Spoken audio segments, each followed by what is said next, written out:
तर एकीकडे जोरदार पाऊस मान्सून पूर्व बरसतोय, मात्र दुसरीकडे पाणी टंचाईचं संकट सध्या गहिरं होत चाललेलं आहे.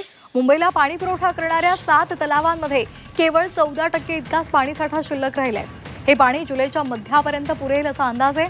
त्यामुळे पाऊस जर लांबला तर मुंबईवरचं जलसंकट आणखी गडद होण्याची शक्यता आहे. त्यामुळे पाणी जपून वापरा, प्रशासनाला सहकार्य करा असं आवाहन आता पालिका प्रशासन करते.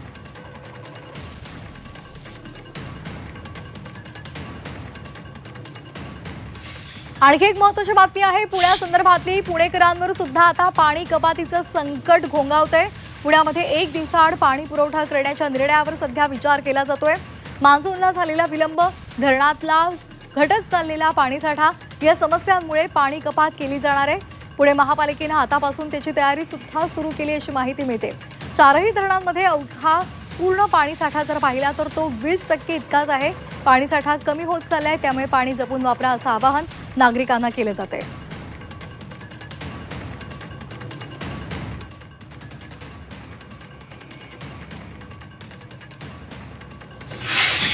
आणखी एक महत्त्वाची बातमी आहे. शहापूर तालुक्यातील कसारा गावात तीव्र पाणी टंचाई निर्माण झाली आहे.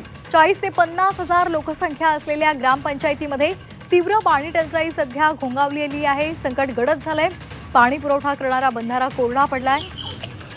आपण पाहतोय माऊली बोलता का?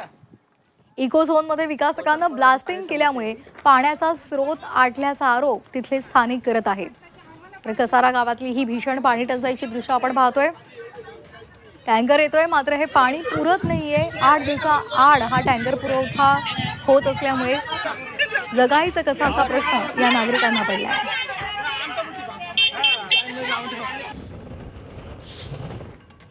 आम्हाला पाण्याचा तपास नाहीये. आमचे गुडघे दुखत आहे. आम्ही पाण्याला जायचं कुठं?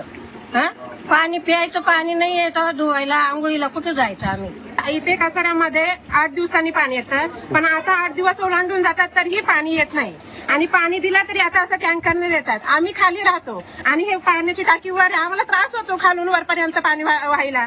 आमच्यासारखी तरी कसे वाहतात, पण जे तर म्हणजे वयस्कर असतात त्यांना त्रास होतो व्हायला. मग ते कसं वाहणार पाणी? झालं म्हणजे आम्हाला व्यवस्थित पाणी येत नाही.